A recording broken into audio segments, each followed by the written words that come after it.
नमस्कार दोस्तों, स्वागत है आप सभी का। मेरा नाम है मनीषा और इस वीडियो में डिस्कस करेंगे वीबीएल यानी वरुण बेवरेजेस लिमिटेड के बारे में। तो वीडियो में एंड तक बने रहिएगा ताकि आपसे कोई भी इन्फॉर्मेशन मिस ना हो। शुरुआत करते हैं चार्ट पैटर्न से। डेली चार्ट देखते हैं। 2017 में लिस्टिंग 2016 में लिस्टिंग हुई है और उसके बाद से स्टॉक ने काफ़ी अच्छे खासे रिटर्न दिए हुए हैं। लगातार स्टॉक जो है वन साइडेड रैली दे रहा था और उसके बाद अभी हमें कंसोलिडेशन देखने को मिल रहा है। अगर स्टॉक सिर्फ भागते ही जाएगा तो फिर तो कितना आसान हो जाएगा पैसा बनाना, बट ऐसा नहीं है। अब यहाँ पे कंसोलिडेशन देखने को मिल रहा है और अब यहाँ पे क्या पॉसिबिलिटी बनती है वो सारी चीज़ें हम आगे डिस्कस करते हैं। तो पहले तो यहाँ पे देखिए, स्टॉक अभी भी अगर हम देखें तो अप ट्रेंड में ही है क्योंकि स्टॉक ट्रेंड लाइन का सपोर्ट ले रहा है। यहाँ पे ब्रेक डाउन हुआ है, निफ्टी गिरा था 1 तारीख के बाद। 1 तारीख को जो है ईरान और इसराइल की वॉर की वजह से निफ्टी गिरा अगले दिन, और उसके बाद इस निफ्टी के साथ भी ये भी गिरा है। ट्यूसडे को निफ्टी रिकवर हुआ तो मार्केट रिकवर हुआ, तो ये स्टॉक भी रिकवर होके अब ये इसने ट्रेंड लाइन का ब्रेक डाउन दिया। तो उसका रीज़न हमें पता चला कि ये मार्केट सेंटीमेंट की वजह से ब्रेक डाउन देखने को मिला है। तो अभी क्या पॉसिबिलिटी बनती है, तो पहले तो हम लेवल मार्क कर लेते हैं। देखिए यहाँ पे एक छोटा सा जोन है, यहाँ पे स्टॉक ने रेसिस्टेंस लिया है, इधर सपोर्ट लिया है मल्टीपल टाइम्स और अभी यहाँ पे सपोर्ट ले रहा है। अब यहाँ पे क्या कर रहा है स्टॉक, यहाँ पे बुलिश एंगल फिर कैंडलस्टिक बना रहा है। तो वैसे मैं कैंडलस्टिक पे ज़्यादा ध्यान देती हूँ क्योंकि जो लेवल्स हैं उन पे कैंडलस्टिक पैटर्न तो काफ़ी सारे बन जाते हैं। तो हमें जो है लेवल्स का ध्यान रखना चाहिए, वो ज़्यादा इंपॉर्टेंट है, और प्राइस एक्शन देखना चाहिए और स्ट्रक्चर देखना चाहिए। तो अभी हम देखते हैं तो इसका जो एंट्री पॉइंट है, तो देखिए पहले स्टॉक यहाँ पे सपोर्ट ले रहा था इस लेवल पे, तो यहाँ पे जोन बना रहा था। अभी इसने ब्रेकआउट किया और अब जो इसका नया रेजिस्टेंस बना है वो यहाँ पे बना है। यहाँ पे स्टॉक ने दो पास रेजिस्टेंस लिया है और यहाँ पे सपोर्ट लिया है। अभी इसका जो जोन बढ़ रहा है इतने एरिया में बढ़ रहा है, यानी कि अगर बॉटम से बाय करके हम टॉप पे बेच सकते हैं आराम से। तो लेकिन अगर आप देखते हैं तो ये जो कैंडल्स बनी है ये काफ़ी बड़ी कैंडल बन गई है। एंट्री पॉइंट जो है हमारा काफ़ी दूर निकल चुका है, तो ऑलमोस्ट मिडल में ये कैंडल जो है क्लोज हुई है। तो अगर आप यहाँ से भी बाय करना चाहते हो शॉर्ट टर्म के लिए तो कर सकते हैं बाय। और यहाँ से अगर हम देखते हैं तो हमारा जो टारगेट रहेगा वो यहाँ का रहेगा। 11 से 12% की रिटर्न मिल जाएंगे। तो ऊपर की साइड यहाँ पे रिजेक्शन ले सकता है स्टॉक और वापस से जो है जोन भी ट्रेड कर सकता है। तो अभी स्टॉक के अगर हम देखते हैं तो प्रॉफिट्स जो है क्वार्टरली बेसिस पे देते हैं। देखिए बेवरेजेस कंपनी है, तो बेवरेजेस की जो डिमांड है वो ऑब्वियसली विंटर में कम रहती है, समर में ज़्यादा रहती है। तो इस क्वार्टर के रिजल्ट तो काफ़ी ज़्यादा अच्छे आए हैं, बट अभी इसके रिजल्ट आने वाले हैं इस सितंबर क्वार्टर के, और वो आएंगे 25 तारीख को। तो 25 तारीख तक जो है स्टॉक यहाँ तक आ सकता है। तो हम शॉर्ट टर्म के लिए डेफिनेटली होल्ड कर सकते हैं, बट अगर आप शॉर्ट टर्म में भी ज़्यादा रिटर्न चाहते हैं तो यहाँ पे अगर बाई किया करते हैं तो ज़्यादा अच्छा रहता है। बट अभी के लिए हम देखते हैं तो कैंडल जो है काफ़ी बड़ी बन चुकी है, तो यहाँ पे अभी एग्जिट करना पड़ेगा क्योंकि अगर शॉर्ट टर्म के लिए बाय करते हैं तो फिर वापस स्टॉक यहाँ पे आ सकता है, तो आपका जो प्रॉफिट है वो चला जाएगा। तो अभी रिजल्ट आएंगे और रिजल्ट में जो है प्रॉफिट कम होगी, जो हमको पहले से पता है कि पिछले साल भी देखिए सितंबर में 1005 करोड़ से घट के 514 करोड़ के प्रॉफिट हुए थे। 2022 में भी 802 से घट के 395 करोड़ हुए थे, एंड 2021 में भी घटे हुए। तो उसके घटने का रीज़न तो सिंपल सा रीज़न है कि बेवरेजेस की डिमांड कम रहती है विंटर में। एंड तो अगर आप देखें तो शॉर्ट टर्म के लिए तो आपको यहाँ पे एग्जिट करना होगा, प्रॉफिट बुकिंग कर लेनी चाहिए। और लेकिन अगर आप लॉन्ग टर्म होल्डर है तो आप डेफिनेटली से बाय करके रख सकते हैं। अभी भी काफ़ी अच्छा टाइम है बाय करने के लिए। क्योंकि लॉन्ग टर्म होल्डर की अगर बात करते हैं तो जैसे पिछले साल की बात करते हैं, ये दिसंबर के रिजल्ट थे जब सबसे ज़्यादा प्रॉफिट कम होते हैं इसके बाद भी स्टॉक भागा हुआ है।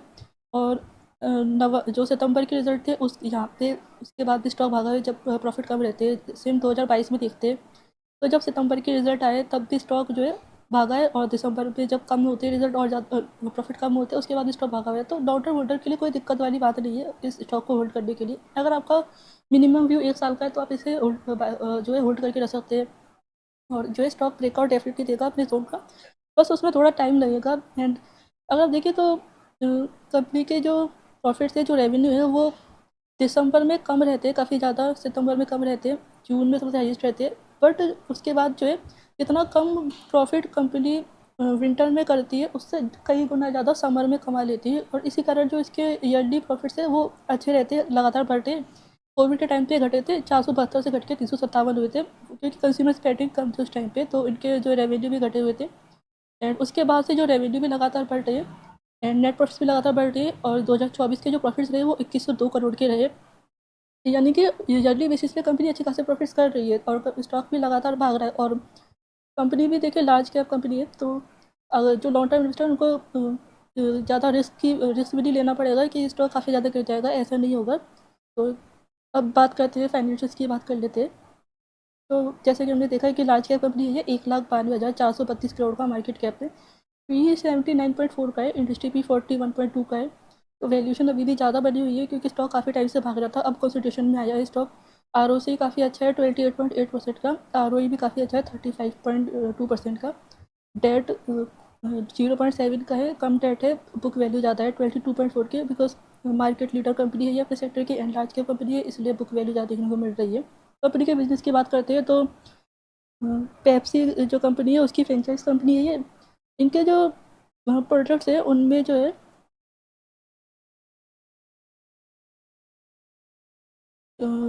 सॉफ्ट ड्रिंक्स है, Pepsi, seven up, Mirinda and juices है, एंड बॉटल वाटर है, एंड डेयरी बेस्ड बेवरेजेस भी है, जिसमें से सबसे ज़्यादा इनका जो सेल्स होता है वो इंडिया में होता है। तो इंडिया के वेदर पे इनकी सारी चीज़ें डिपेंड करती है। तो वैसे इंडिया के वेदर में सभी वेदर है, बट जो इंडिया का जनरली वेदर कंसिडर किया जाता है वो वार्म वेदर ही कंसिडर किया जाता है। तो ऐसा नहीं है कि बेवरेजेस की जो डिमांड है वो आगे चल के कम हो जाएगी, बेवरेज की डिमांड इंडिया में हमेशा रहेगी। अब बात करते हैं आगे पी रेशो की। तो देखिए पी इसका चलता था 50 के आसपास का पी चल रहा था। उसके बाद में कोविड के टाइम पे जब प्रॉफिट्स कम हुए 472 से घट के 357 हुए, तो इसका जो पी है वो काफ़ी हाई चला गया 150 के आसपास। उसके बाद से जब पी मतलब ठीक है, प्राइस तो अभी भी भाग रहा था, उसके बाद जो है प्रॉफिट वापस से नॉर्मल होना शुरू हुए, तो पी रेशो भी जो है वापस नॉर्मल हो गया। उसके बाद इसका मिडिल पी 63 का है ओवरऑल 5 साल में।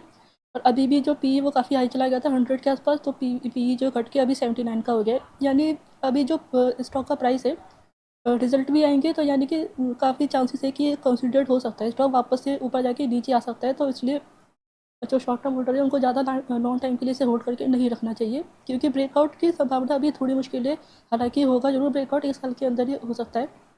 और जो ठीक है स्टॉक कंसिडरेट होगा और प्रॉफिट्स बढ़े तो जो है पी रेशियो भी करेक्ट हो जाएगा। और जो ऑलरेडी 100 से घट के पी 79 का हो चुका है, तो अभी थोड़ा सा करेक्ट और हो जाएगा, तो ऑलमोस्ट मिडिल पी के आसपास जो है पी रेशियो आ जाएगा। तो उसके बाद जो है आप उसको शॉर्ट टर्म के लिए दोबारा से होल्ड कर सकते हैं स्टॉक को। अब बात करते हैं क्वार्टरली बेसिस की। जैसे हमने बात करी कि मार्च में सबसे हाईएस्ट, सॉरी जून में हाईएस्ट रहते हैं इसके रेवेन्यू एंड प्रॉफिट्स, उसके बाद सितंबर और दिसंबर घटना शुरू होते हैं।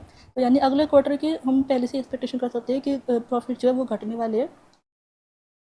अब बात करते हैं ईयरली बेसिस पे। तो देखिए ईयरली बेसिस पे देखते हैं दिसंबर 2022 में जो है रेवेन्यू घटे थे कोविड के कारण, उसके बाद से लगातार बढ़ रहे हैं और 16,000 के रेवेन्यू रहे 2023 में। 23% का ओपीएम रहा, जो कि हाईएस्ट ओपीएम है। ऑपरेटिंग प्रॉफिट 3,717 करोड़ का रहा। नेट प्रॉफिट भी हाईएस्ट रहा 2102 करोड़ का। डिविडेंड पे आउट 16% का है। बैलेंस शीट की बात करते हैं तो रिजर्व 7,928 करोड़ के रिजर्व बढ़ रहे हैं, बट बोरोइंग्स भी बढ़ाई हुई है कंपनी ने 6,761 करोड़ की बोरोइंग्स है। एंड इनमें से नगम देखें तो कैपेक्स में भी काफ़ी पैसा लगा हुआ है। 2023 में जो है 1922 करोड़ कैपेक्स में लगा था और 2024 में 1942 करोड़ लगा है। तो साथ ही कंपनी ने अभी 2023 में जो है दिसंबर में अफ्रीका के एक बेवरेजेस कंपनी को भी एक्विजिशन किया है, जो कि 1,300 करोड़ रुपए की टोटल वैल्यूशन पड़ी है। तो कंपनी जो है एग्रेसिवली एक्विजिशन भी कर रही है। अब ROC की बात करते हैं तो 18% का ROC इसका हाइएस्ट रहा था 2019 में, कोविड में घट के 11% का हुआ, उसके बाद बढ़ना शुरू हुआ है ROC। और इस साल का रहा है 2000 और 2023 का जो ROC रहा है 29% का रहा है। तो जो ROC है वो काफ़ी अच्छा है, 27% 29% रहा है। 25% के अबव भी अगर सस्टेन करता है तो काफ़ी अच्छा रिटर्न होगा ये। इन्वेस्टर्स की बात करते हैं 62% प्रोमोटर्स है, FIS 24%, DIS 4% and public holding काफ़ी कम है, 8.1% की ओनली पब्लिक होल्डिंग है। तो शेयर होल्डिंग पैटर्न भी है जो काफ़ी अच्छा है। तो इस वीडियो में बस इतना ही। आई होप की वीडियो आपको अच्छा लगा होगा। अगर वीडियो अच्छा लगा तो वीडियो को लाइक कर दीजिए और चैनल पर नए हैं तो चैनल को सब्सक्राइब कर दीजिए। कोई भी क्वेश्चन है किस टॉपिक वीडियो चाहिए तो कमेंट जरूर कर दीजिए। थैंक यू फॉर वॉचिंग, मिलते हैं नेक्स्ट वीडियो में।